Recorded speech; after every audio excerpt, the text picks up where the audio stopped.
हरे कृष्ण। श्रीमद् भागवतम छठा स्कंद 13वां 14वां और 15वां अध्याय। इंद्र पर ब्रह्म हत्या का आक्रमण और वृत्रासुर का पूर्व चरित्र, चित्रकेतु को अंगिरा और नारद जी का उपदेश। ये सब प्रसंग है। इस प्रसंग को सुनिए, बहुत सुंदर प्रसंग है। 13वां अध्याय, इंद्र पर ब्रह्म हत्या का आक्रमण। श्री सुखदेव जी कहते हैं, महादानी परीक्षित, वृत्रासुर की मृत्यु से इंद्र के अतिरिक्त तीनों लोक और लोकपाल तत्क्षण परम प्रसन्न हो गए। उनका भय, उनकी चिंता जाती रही। युद्ध समाप्त होने पर देवता, ऋषि, पितर, भूत, दैत्य और देवताओं के अनुचर गंधर्व आदि इंद्र से बिना पूछे ही अपने अपने लोक को लौट गए। इसके पश्चात ब्रह्मा, शंकर और इंद्र आदि भी चले गए। राजा परीक्षित ने पूछा, भगवान, मैं देवराज इंद्र की प्रसन्नता का कारण सुनना चाहता हूँ। अप्रसन्नता का कारण सुनना चाहता हूँ। जब वृत्रासुर के वध से सभी देवता सुखी हुए, तब इंद्र को दुख होने का क्या कारण था?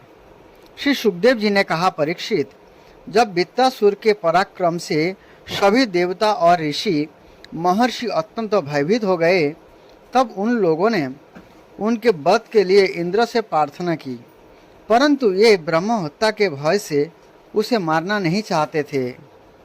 देवराज इंद्र ने उन लोगों से कहा, देवताओं और ऋषियों, मुझे विश्वरूप के वध से जो ब्रह्म हत्या लगी थी, उसे तो स्त्री, पृथ्वी, जल और वृक्ष ने कृपा करके बांट लिया।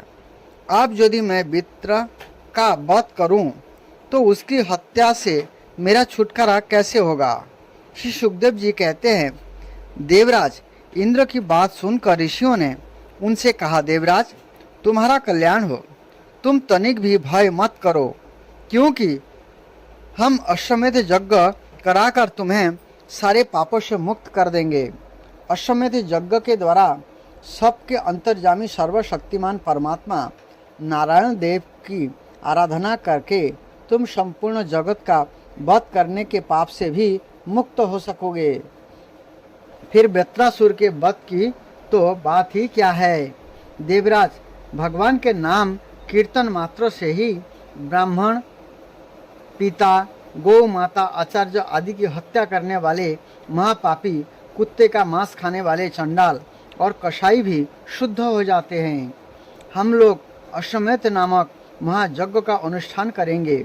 इसके द्वारा श्रद्धा पूर्वक भगवान की आराधना करके तुम ब्रह्मा पर्यंत समस्त चराचर जगत की हत्या के भी पाप से लिप्त नहीं होंगे। फिर इस दुष्ट को दंड देने के पाप से छूटने की तो बात ही क्या है। श्री सुखदेव जी कहते हैं, परीक्षित, इस प्रकार ब्राह्मणों से प्रेरणा प्राप्त करके देवराज इंद्र ने वृत्रासुर का वध किया था। अब उसके मारे जाने पर ब्रह्म हत्या इंद्र के पास आई। उसके कारण इंद्र को बड़ा क्लेश, बड़ी जलन सहनी पड़ी। उन्हें एक क्षण के लिए भी चैन नहीं पड़ता था। सच है, जब किसी संकोची सज्जनों पर कलंक लग जाता है, तब उसके धैर्य आदि गुण भी उसे सुखी नहीं कर पाते। देवराज इंद्र ने देखा कि ब्रह्म हत्या साक्षात चंडाली के समान उनके पीछे पीछे दौड़ी आ रही है। बुढ़ापे के कारण उसके सारे अंग कांप रहे हैं और क्षय रोग उसे सता रहा है। उसके सारे वस्त्र खून से लथपथ हो रहे हैं। वह अपने सफ़ेद सफ़ेद बालों को बिखरे ठहर जा इस प्रकार चिल्लाती आ रही है। उसके सांस के साथ मछली की सी दुर्गंध आ रही है, जिसके कारण मार्ग भी दूषित होता जा रहा है।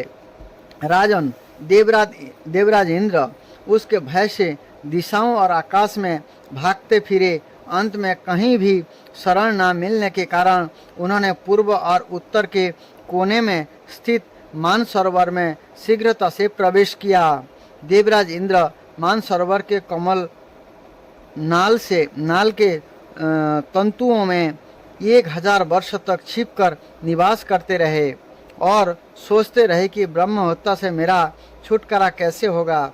इतने दिनों तक उन्हें भोजन के लिए किसी प्रकार की सामग्री न मिल सकी, क्योंकि ये अग्नि देवता के मुख से भोजन करते हैं और अग्नि देवता जल के भीतर कमल तंतुओं में जा नहीं सकते थे। जब तक देवराज इंद्र कमल तंतुओं में रहे तब तक अपनी विधा, तपस्या और जोग बल के प्रभाव से राजा नहुष स्वर्ग का शासन करते रहे। परंतु जब उन्होंने संपत्ति और ऐश्वर्य के मत से अंधे होकर इंद्र पत्नी शची के साथ अनाचार करना चाहा, तब शची ने उनसे ऋषियों का अपराध कराकर उन्हें श्राप दिला दिया, जिससे ये सांप हो गए। तदंतर जब सत्य के परम पोषक भगवान का ध्यान करने से इंद्र के पाप नष्ट प्राय हो गए, तब ब्राह्मणों के बुलाने पर ये पुनः स्वर्गलोक में गए। कमल वन विहारिणी विष्णु पत्नी लक्ष्मी जी इंद्र की रक्षा कर रही थी और पूर्वोक्त दिशा के अधिपति रुद्र ने पाप को पहले ही निस्तेज कर दिया था, जिससे वह इंद्र पर आक्रमण नहीं कर सका। परीक्षित, इंद्र के स्वर्ग में आ जाने पर ब्रह्मर्षियों ने यहाँ आकर भगवान की आराधना के लिए इंद्र को अश्वमेध यज्ञ की दीक्षा दी। उनसे अश्वमेध यज्ञ कराया। जब वेदवादी ऋषियों ने उनसे अश्वमेध यज्ञ कराया तथा देवराज इंद्र ने इस यज्ञ के द्वारा सूर्य देव रूप पुरुषोत्तम भगवान की आराधना की, तब भगवान की आराधना के प्रभाव से वृत्तासुर के वध की यह बहुत बड़ी पाप राशि इस प्रकार भस्म हो गए जैसे सूर्य उदय से कोहरे का नाश हो जाता है। जब मरीचि आदि मुनीश्वरों ने उनसे विधि पूर्वक अश्वमेध यज्ञ कराया, तब उसके द्वारा सनातन पुरुष यज्ञपति भगवान की आराधना करके इंद्र सब पापों से छूट गए और पूर्ववत फिर पूजनीय हो गए। परीक्षित, इस श्रेष्ठ आख्यान में इंद्र की विजय, उनकी पापों से मुक्ति और भगवान के प्यारे भक्त वृत्रासुर का वर्णन हुआ है। इसमें तीर्थों को भी तीर्थ बनाने वाले भगवान के अनुग्रह आदि गुणों का संकीर्तन है। यह सारे पापों को धो बहाता है और भक्ति को बढ़ाता है। बुद्धिमान पुरुषों को चाहिए कि ये इस इंद्र संबंधी आख्यान को सदा सर्वदा पढ़े और सुने। विशेषतः पूर्वों के अवसर पर तो अवश्य ही इसका सेवन करे। यह धन और जस को बढ़ाता है, सारे पापों से छुड़ाता है, शत्रु पर विजय प्राप्त कराता है तथा आयु और मंगल की अभिवृद्धि करता है। 14वां अध्याय, वृत्रासुर का पूर्व चरित्र। राजा परीक्षित ने कहा, भगवान वृत्रासुर का स्वभाव तो बड़ा रजोगुणी तमोगुणी था। यह देवताओं को कष्ट पहुंचाकर पाप भी करता ही था। ऐसी स्थिति में भगवान नारायण के चरणों में उसकी सुदृढ़ भक्ति कैसे हुई? हम देखते हैं कि प्राय शुद्ध सत्यमय देवता और पवित्र हृदय ऋषि भी भगवान की परम प्रेममयी अनन्य भक्ति से वंचित ही रह जाते हैं। सचमुच भगवान की भक्ति बड़ी दुर्लभ है। भगवान इस जगत के प्राणी पृथ्वी के धूलि कणा के समान ही असंख्य है। उनमें से कुछ मनुष्य आदि श्रेष्ठ जीव भी अपने कल्याण की चेष्टा करते हैं। ब्राह्मण उनमें भी संसार से मुक्ति चाहने वाले तो बिरले ही होते हैं और मोक्ष चाहने वाले हजारों में मुक्ति या सिद्धि लाभ तो कोई सा ही कर पाते हैं। महामुने, करोड़ों सिद्ध एवं मुक्त पुरुषों में भी वैसे शांत चित्त महापुरुष का मिलना तो बहुत ही कठिन है। जो एकमात्र भगवान के ही परायण है हो। ऐसी अवस्था में वह वृत्रासुर, जो सब लोगों को सताता था और बड़ा पापी था, उस भयंकर युद्ध के अवसर पर भगवान कृष्ण में अपने वृत्तियों को इस प्रकार दृढ़ता से लगा सका, इसका क्या कारण है?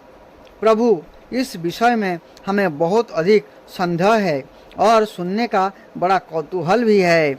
ओह, वृत्रासुर का बल पौरुष कितना महान था कि उसने रणभूमि में देवराज इंद्र को भी संतुष्ट कर दिया। सूत जी कहते हैं, शौनक आदि ऋषियों, भगवान सुखदेव जी ने परम श्रद्धालु राजर्षि परीक्षित का यह श्रेष्ठ प्रश्न सुनकर उनका अभिनंदन करते हुए यह बात कही। श्री सुखदेव जी ने कहा, परीक्षित, तुम सावधान होकर यह इतिहास सुनो। मैंने इसे अपने पिता व्यास जी, देवर्षि नारद और महर्षि देवलोक के मुंह से भी विधि पूर्वक सुना है। प्राचीन काल की बात है। सुरसेन देश में चक्रवर्ती सम्राट महाराज चित्रकेतु राज्य करते थे। सुरसेन देश में चक्रवर्ती सम्राट महाराज चित्रकेतु राज्य करते थे। उनके राज्य में पृथ्वी स्वयं ही प्रजा की इच्छा के अनुसार अन्न रस दे दिया करती थी। उनके 1 करोड़ रानियां थी और ये स्वयं संतान उत्पन्न करने में समर्थ भी थे, परंतु उन्हें उनमें से किसी के भी गर्भ से कोई संतान ना हुई। जो महाराज चित्रकेतु को किसी बात की कमी ना थी, सुंदरता, उदारता, युवावस्था, कुलीनता, विधा, ऐश्वर्य और संपत्ति आदि सभी गुणों से ये संपन्न थे। फिर भी उनकी पत्नियां बांझ थी, इसलिए उन्हें बड़ी चिंता रहती थी। वे सारी पृथ्वी के एक छत्र सम्राट थे। बहुत ही सुंदरी रानियां थी तथा सारी पृथ्वी उनके बस में थी। सब प्रकार की संपत्तियां उनकी सेवा में उपस्थित थी, परंतु ये सब वस्तुएं उन्हें सुखी ना कर सकी। एक दिन सांप और वरदान देने में समर्थ अंगिरा ऋषि स्वच्छंद रूप से विभिन्न लोकों में विचरते हुए राजा चित्रकेतु के महल में पहुंच गए। राजा ने प्रत्युत स्थान और अर्घ्य आदि से उनकी विधि पूर्वक पूजा की। आतिथ्य सत्कार हो जाने के बाद जब अंगिरा ऋषि सुखपूर्वक आसन पर विराज गए, तब राजा चित्रकेतु भी शांत भाव से उनके पास ही बैठ गए। महाराज, महर्षि अंगिरा ने देखा कि वह राजा बहुत विनयी है और मेरे पास पृथ्वी पर बैठकर मेरी भक्ति कर रहा है। तब उन्होंने चित्रकेतु को संबोधित करके उसे आदर देते हुए यह बात कही। श्री अंगिरा ऋषि ने कहा, राजन, तुम अपनी प्रकृतियों, गुरु, मंत्री, राष्ट्र, दुर्ग, कोष, सेना और मित्र के साथ सकुशल तो हो ना। जैसे जीव महत्त्व आदि 7 आवरणों में घिरा रहता है, ऐसे ही राजा भी इस 7 प्रकृतियों से घिरा रहता है। उनके कुशल से ही राजा की कुशल है। नरेंद्र, जिस प्रकार राजा अपनी उपयुक्त प्रकृतियों के अनुकूल रहने पर ही राज्य सुख भोग सकता है, वैसे ही प्रकृतियां भी अपनी रक्षा का भार राजा पर छोड़कर सुख और समृद्धि लाभ कर सकती है। राजन, तुम्हारी रानियां, प्रजा, मंत्री अर्थात सलाहकार, सेवक, व्यापारी, आमत्त अर्थात दीवान, नागरिक, देशवासी, मंडलेश्वर, राजा और पुत्र तुम्हारे बस में तो है ना। सच्ची बात तो यह है कि जिसका मन अपने वंश में है, उसके ये सभी बस में होते हैं।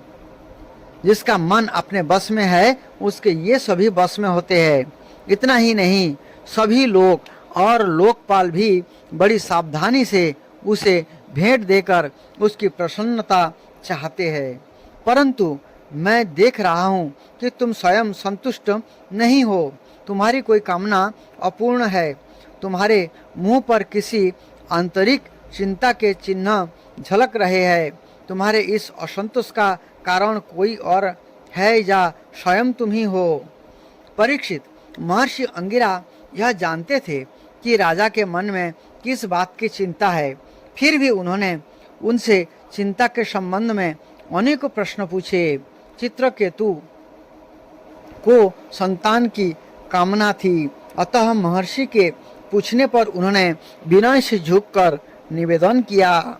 सम्राट चित्रकेतु ने कहा, भगवान, जिन योगियों के तपस्या, ज्ञान, धारणा, ध्यान और समाधि के द्वारा सारे पाप नष्ट हो चुके हैं, उनके लिए प्राणियों के बाहर या भीतर की ऐसी कौन सी बात है जिसे वे ना जानते हो। ऐसा होने पर भी जब आप सब कुछ जानबूझकर मुझसे मेरे मन की चिंता पूछ रहे हैं, तब मैं आपकी आज्ञा और प्रेरणा से अपनी चिंता आपके चरणों में निवेदन करता हूँ।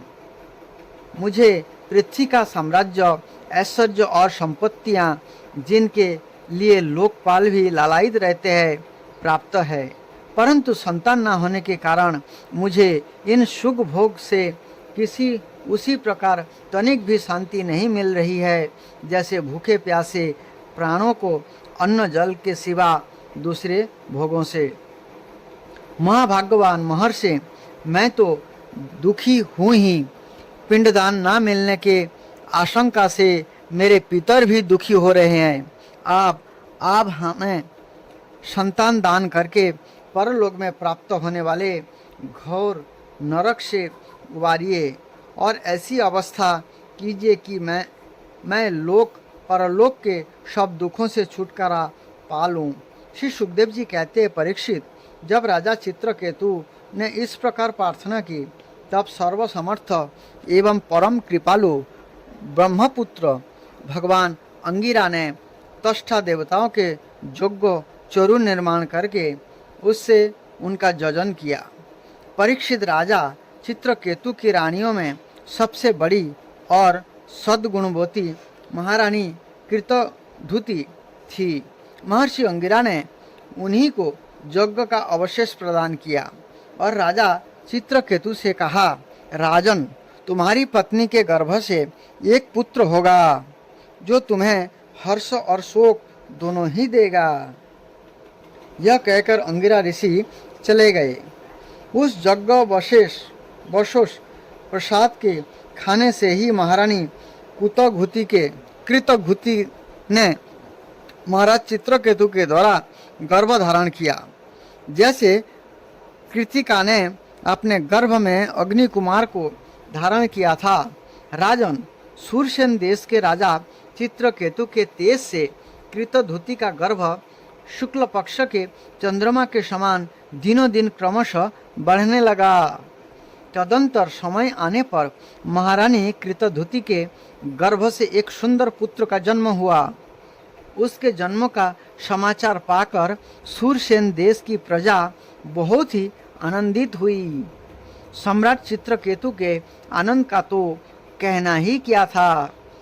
वे स्नान करके पवित्र हुए, फिर उन्होंने वस्त्र आभूषणों से सुसज्जित हो ब्राह्मणों से स्वस्ति वाचन कराकर और आशीर्वाद लेकर पुत्र का जात कर्म संस्कार करवाया। उन्होंने उन ब्राह्मणों को सोना, चांदी, वस्त्र, आभूषण, गांव, घोड़े, हाथी और 6 अर्बुद गौएं दान किया। उदार शिरोमणि राजा चित्रकेतु ने पुत्र के धन, जस और आयु की वृद्धि के लिए दूसरे लोगों को भी मुंह मांगी वस्तुएं दी। ठीक उसी प्रकार जैसे मेघ सभी जीवों का मनोरथ पूर्ण करता है। परीक्षित, जैसे यदि किसी कंगाल को बड़ी कठिनाई से कुछ धन मिल जाता है तो उसमें उसकी आसक्ति हो जाती है, वैसे ही बहुत कठिनाइयों से प्राप्त हुए उस पुत्र में राजर्षि चित्रकेतु का स्नेह बंधन दिनों दिन दृढ़ होने लगा। माता कृतधुति को भी अपने सुपुत्र पर मोह के कारण बहुत ही स्नेह था, परंतु उनकी सौत रानियों के मन में पुत्र की कामना से और भी जलन होने लगी।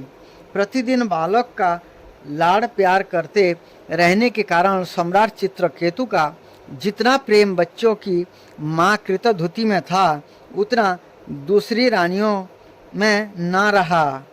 इस प्रकार एक तो ये रानियां संतान ना होने के कारण ही दुखी थी, दूसरे राजा चित्रकेतु ने उनकी उपेक्षा कर दी। अतः ये दाह से अपने को धिक्कारने और मन ही मन जलने लगी। ये आपस में कहने लगी, अरे बहनों, पुत्रहीन स्त्री बहुत ही अभागिनी होती है। पुत्र वाली सौतें तो दासी के समान उसका तिरस्कार करती है, और तो और स्वयं पतिदेव ही उसे पत्नी करके नहीं मानते। सचमुच पुत्रहीन स्त्री धिक्कार के योग्य है।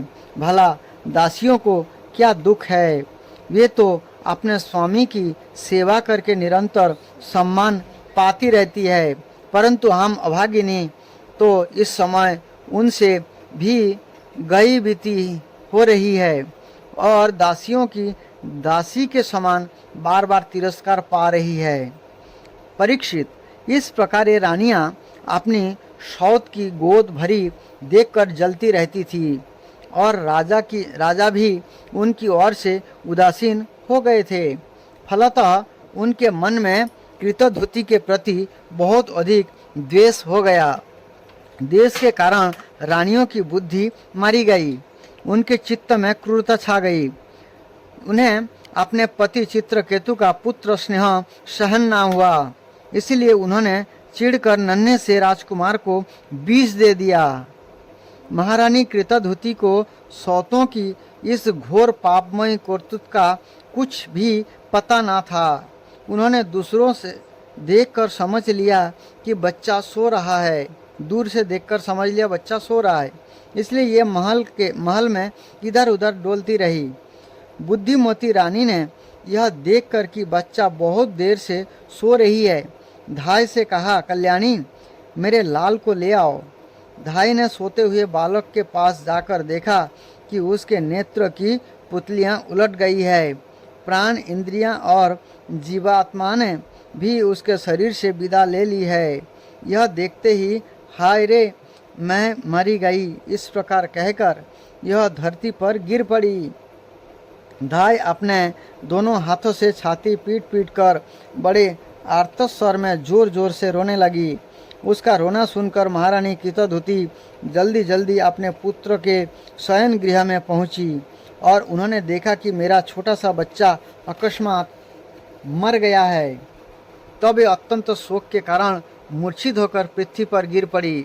उनके सिर के बाल बिखर गए और शरीर पर के वस्त्र अस्त व्यस्त हो गए। तदंतर महारानी का रोदन सुनकर रानीवास के सभी स्त्री पुरुष यहाँ दौड़ आए और सहानुभूतिवश अत्यंत दुखी होकर रोने लगे। ये हत्यारे रानियां भी यहाँ आकर झूठ मूठ रोने का ढंग करने लगी। जब राजा चित्रकेतु को पता लगा कि मेरे पुत्र की अकारण ही मृत्यु हो गई है, तब अत्यंत स्नेह के कारण शोक के आवेग से उनकी आंखों के सामने अंधेरा छा गया। ये धीरे धीरे अपने मंत्रियों और ब्राह्मणों के साथ मार्ग में गिरते पड़ते मृत बालक के पास पहुँचे और मूर्छित होकर उसके पैरों के पास गिर पड़े। उनके केस और वस्त्र इधर उधर बिखर गए। ये लंबी लंबी सांसें लेने लगे। आंसुओं की अधिकता से उनका गला रुंध गया और वे कुछ भी बोल ना सके। प्रतिप्राणा रानी कृतधुति अपने पति चित्रकेतु को अत्यंत शोकाकुल और यह एक लौते नन्हे से बच्चे को मरा हुआ देख भांति भांति विलाप करने लगी। उनका यह दुख देखकर मंत्री आदि सभी उपस्थित मनुष्य शोकाग्रस्त हो गए। महारानी के नेत्र से इतने आंसू बह रहे थे कि वे उनकी आंखों का अंजन लेकर केसर और चंदन से चर्बित वक्षस्थलों को भिगाने लगे। उनके बाल बिखर रहे थे तथा उनमें गूथे हुए फूल गिर रहे थे। इस प्रकार वे पुत्र के लिए कुर्री पक्षी के समान उच्च स्वर में विविध प्रकार से विलाप कर रही थी। ये कहने लगी, अरे विधाता, सचमुच तू बड़ा मूर्ख है जो अपनी सृष्टि के प्रतिकूल चेष्टा करता है। बड़े आश्चर्य की बात है कि बूढ़े बूढ़े तो जीते रहे और बालक मर जाए। यदि वास्तव में मेरे स्वभाव में ऐसा ही विपरीतता है तो तू जीवों का अमर शत्रु है। यदि संसार में प्राणियों के जीवन मरण का कोई क्रम ना रहे तो ये अपने प्रारब्ध के अनुसार जन्मते मरते रहेंगे। फिर तेरी आवश्यकता ही क्या है? तूने संबंधियों में स्नेह बंधन तो इसीलिए डाल रखा है कि ये तेरी सृष्टि को बढ़ाएं, परंतु तू इस प्रकार बच्चों को मारकर अपने किए कराए पर अपने हाथों पानी फेर रहा है। फिर वे अपने मृत पुत्र की ओर देखकर कहने लगी, बेटा, मैं तुम्हारे बिना अनाथ और दीन हो रही हूँ। मुझे छोड़कर इस प्रकार चले जाना तुम्हारे लिए उचित नहीं है। तनिक आँख खोलकर देखो तो सही, तुम्हारे पिताजी तुम्हारे वियोग में कितने शोक संतप्त हो रहे हैं।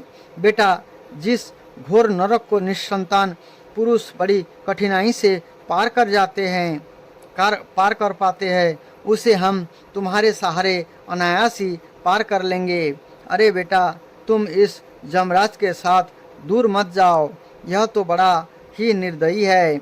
मेरे प्यारे लल्ला, ओ राजकुमार, उठो बेटा, देखो तुम्हारे साथी बालक तुम्हारे खेलने के लिए बुला रहे हैं। तुम्हें सोते सोते बहुत देर हो गई, आप भूख लगी होगी। उठो, कुछ खा लो, और कुछ नहीं तो मेरा दूध ही पी लो, और अपने स्वजन संबंधी हम लोगों का शोक दूर करो। संबंधियों के और हम लोगों के शोक दूर करो। प्यारे लाल, आज मैं तुम्हारे मुखार बिंद पर वह भली भांति मुस्कुराहट और आनंद भरी चितवन नहीं देख रही हूँ। मैं बड़ी अभागिनी हूँ। हाय हाय, आप भी मुझे तुम्हारी सुमधुर बोलती बोली नहीं सुनाई दे रही है। क्या सचमुच निष्ठुर जमराज तुम्हें इस परलोक में ले गया जहाँ से फिर कोई लौटकर नहीं आता? श्री सुखदेव जी कहते हैं, परीक्षित, जब सम्राट चित्रकेतु ने देखा कि मेरी रानी अपने मृत पुत्र के लिए इस प्रकार भांति भांति से विलाप कर रही है, तब वे शोक से अत्यंत संतप्त हो फूट फूट कर रोने लगे। राजा रानी के इस प्रकार विलाप करने पर उनके अनुगामी स्त्री पुरुष भी दुखित होकर रोने लगे। इस प्रकार सारा नगर ही शोक से अचेत सा हो गया। राजन, महर्षि अंगिरा और देवर्षि नारद ने देखा कि राजा चित्रकेतु पुत्र शोक के कारण चेतनाहीन हो रहे हैं, यहाँ तक कि उन्हें समझाने वाला भी कोई नहीं है। तब ये दोनों यहाँ पर आए। 15वां अध्याय, चित्रकेतु को अंगिरा और नारद जी का उपदेश। श्री सुखदेव जी कहते हैं, परीक्षित, राजा चित्रकेतु शोकाग्रस्त होकर मुर्दे के समान अपने मृत पुत्र के पास ही पड़े हुए थे। आप महर्षि अंगिरा और देवर्षि नारद इन्हें सुंदर सुंदर उक्तियों से समझाने लगे। उन्होंने कहा, राजेंद्र, जिसके लिए तुम इतना शोक कर रहे हो, यह बालक इस जन्म और पहले के जन्म में तुम्हारा कौन था? उसके तुम कौन थे? और अगले जन्म में भी इसके साथ तुम्हारा क्या संबंध रहेगा? जैसे जल के वेग से बालू के कण एक दूसरे से जुड़ते और बिछोड़ते रहते हैं, ऐसे ही समय के प्रवाह में प्राणियों का भी मिलना और बिछोड़ना होता रहता है। राजन, जैसे कुछ बीजों से दूसरे बीज उत्पन्न होते और नष्ट हो जाते हैं, वैसे ही भगवान माया से प्रेरित होकर प्राणियों से अन्य प्राणी उत्पन्न होते और नष्ट हो जाते हैं। राजन, हम तुम और हम लोगों के साथ इस जगत में जितने भी चराचर प्राणी वर्तमान है, ये सब अपने जन्म के पहले नहीं थे और मृत्यु पश्चात नहीं रहेंगे। इससे सिद्ध है कि इस समय भी उनका अस्तित्व नहीं है, क्योंकि सत्य वस्तु तो सब समय एक सी रहती है। अनित्य होने के कारण शरीर असत्य है, और शरीर असत्य होने के कारण उनके भिन्न भिन्न अभिमानी भी असत्य ही है। त्रिकाला बाधित सत्य तो एकमात्र परमात्मा ही है, अतः शोक करना किसी प्रकार भी उचित नहीं है। भगवान ही समस्त प्राणियों के अधिपति है, उनमें जन्म मृत्यु आदि विकार बिल्कुल नहीं है। उन्हें ना किसी की इच्छा है और ना अपेक्षा। ये अपने आप परतंत्र प्राणियों की सृष्टि कर लेते हैं और उनके द्वारा अन्य प्राणियों की रचना, पालन तथा संहार करते हैं। ठीक वैसे ही जैसे बच्चे घर घरों खेल खिलौने बना बना कर बिगाड़ते रहते हैं। परीक्षित, जैसे एक बीज से दूसरा बीज उत्पन्न होती है, जैसे बच्चे धूल लेकर के घर बनाते हैं, खेलते हैं, फिर उसको तोड़ देते हैं, ऐसे सृष्टि वगैरह चलता रहता है। ऐसे ही पिता की देह द्वारा माता की देह से पुत्र की देह उत्पन्न होती है। पिता, माता और पुत्र जीव के रूप में देही है और बाह्य दृष्टि से केवल शरीर। उनमें देही भाव घट आदि कार्यों में पृथ्वी के समान नित्य है। राजन, जैसे एक ही मृत्तिका रूप वस्तु में घटत्व आदि जाति और घट आदि व्यक्तियों का विभाग केवल कल्पना मात्र है, इसी प्रकार वह देही और देहों का विभाग भी अनादि एवं अभिधा कल्पित है। श्री सुखदेव जी कहते हैं, राजन, जब महर्षि अंगिरा और देवर्षि नारद ने इस प्रकार राजा चित्रकेतु को समझाया बुझाया, तब उन्होंने कुछ धीरज धारण करके शोक से मुरझाए हुए मुख को हाथों से पोंछा और उनसे कहा। राजा चित्रकेतु बोले, आप दोनों परम ज्ञानवान और महान से भी महान जान पड़ते हैं तथा आपने को अवधूत वेश में छिपाकर यहाँ आए हैं। कृपा करके बतलाइए, आप लोग हैं कौन? मैं जानता हूँ कि बहुत से भगवान के प्यारे ब्रह्मवेत्ता मेरे जैसे विषयासक्त प्राणियों को उपदेश करने के लिए उन्मत्त का सा वेश बनाकर पृथ्वी पर स्वच्छंद विचरण करते हैं। सनत कुमार, नारद, ऋभु, अंगिरा, देवल, आशित, उपरांत रतम, व्यास, मार्कंड, गौतम, वशिष्ठ, भगवान परशुराम, कपिल देव, सुखदेव, दुर्वासा, यज्ञवाल्क, जातुकर्ण, अरुणि, रोमश, चौवन, दत्तात्रेय, आशुरी, पतंजलि, वेदशिरा, बौद्धमुनि, पंचशिरा, हिरण्यनाभ, कौशल्य, श्रुतदेव और ऋतध्वज, ये सब तथा दूसरे सिद्धेश्वर मुनि ऋषि मुनि ज्ञान दान करने के लिए पृथ्वी पर विचरते रहते हैं। स्वामियों, मैं विषय भोग में फंसा हुआ मूढ़ बुद्धि ग्राम्य पशु हूँ और अज्ञान के घोर अंधकार में डूब रहा हूँ। ग्राम्य पशु का मतलब होता है जो कुत्ता होते हैं। इस प्रकार से राजा अपने आप को बता रहे हैं। आप लोग मुझे ज्ञान की ज्योति से प्रकाश के केंद्र में लाइए। महर्षि अंगिरा ने कहा, राजन, जिस समय तुम पुत्र के लिए बहुत लालायित थे, तब मैंने ही तुम्हें पुत्र दिया था। मैं अंगिरा हूँ। ये जो तुम्हारे सामने खड़े हैं, स्वयं ब्रह्मा जी के पुत्र सर्वसमर्थ देवर्षि नारद है। जब हम लोगों ने देखा कि तुम पुत्र शोक के कारण बहुत ही घने अज्ञान अंधकार में डूब रहे हो, तब सोचा कि तुम भगवान के भक्त हो, शोक करने योग्य नहीं हो, अतः तुम पर अनुग्रह करने के लिए ही हम दोनों यहाँ आए हैं। राजन, सच्ची बात तो यह है कि जो भगवान और ब्राह्मण का भक्त है, उसे किसी अवस्था शोक नहीं करना चाहिए।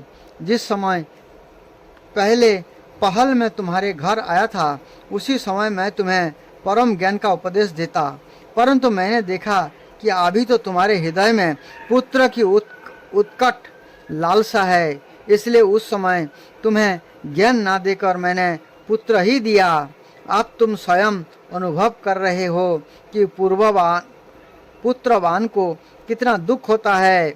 वही बात स्त्री, घर, धन, विविध प्रकार के ऐश्वर्य संपत्तियाँ, शब्द, रूप, रस आदि विषय, राज्य, वैभव, पृथ्वी, राज्य, सेना, खजाना, सेवक, आमत्त, सागे संबंधी, इष्ट मित्र सबके लिए है, क्योंकि ये सब के सब अनित्य है। सूरसेन, अतएव ये सभी सुख, मोह, भय और दुख के कारण है, मन के खेल खिलौने हैं, सर्वथा कल्पित और मिथ्या है, क्योंकि ये ना होने पर भी दिखाई पड़ रहे हैं, ये क्षणिक है। वही कारण है कि एक क्षण दिखने पर भी दूसरे क्षण लुप्त हो जाते हैं। एक गंधर्व नगर स्वप्न, जादू और मनोरथ की वस्तुओं के समान सर्वथा असत्य है। जो लोग कर्म वासनाओं से प्रेरित होकर विषय का चिंतन करते रहते हैं, उन्हीं का मन अनेक प्रकार के कर्मों की सृष्टि करता है। जीवात्मा यह देह जो पंचभूत, ज्ञानेन्द्रिय और कर्मेंद्रिय का संघात है, जीव को विविध प्रकार के क्लेश और संताप देने वाली कही जाती है। इसलिए तुम अपने मन को विषयों में भटकने से रोककर शांत करो, स्वस्थ करो और फिर उस मन के द्वारा अपने वास्तविक स्वरूप का विचार करो तथा इस द्वैत भ्रम में नित्य तत्व की बुद्धि छोड़कर परम शांति स्वरूप परमात्मा में स्थित हो जाओ। देवर्षि नारद ने कहा, राजन, तुम एकाग्र चित्त से मुझसे यह मंत्रोपनिषद ग्रहण करो। इसे धारण करने से सात रात में ही तुम्हें भगवान शंकरषण का दर्शन होगा। नरेंद्र, प्राचीन काल में भगवान शंकर आदि ने श्री शंकरषण देव के ही चरण कमलों का आश्रय लिया था। इससे उन्होंने दैत्य भ्रम का परित्याग कर दिया और उनकी इस महिमा को प्राप्त हुए, जिससे बढ़कर तो कोई है ही नहीं, समान भी नहीं है। तुम भी बहुत शीघ्र ही भगवान के उसी परम पद को प्राप्त कर लोगे। इस प्रकार से नारद जी जो है उन्हें समझाए। आगे बहुत सुंदर कथा है, चित्रकेतु का वैराग्य तथा शंकरषण देव के दर्शन। ऐसे एक के बाद एक कथा आगे चलती रहेगी। आप लोग जुड़े रहिए और इस कथाओं का आनंद लेते रहिए। भगवान श्री कृष्ण में मन लगाएं और भगवत धाम जाने की तैयारी करें। हरे कृष्ण।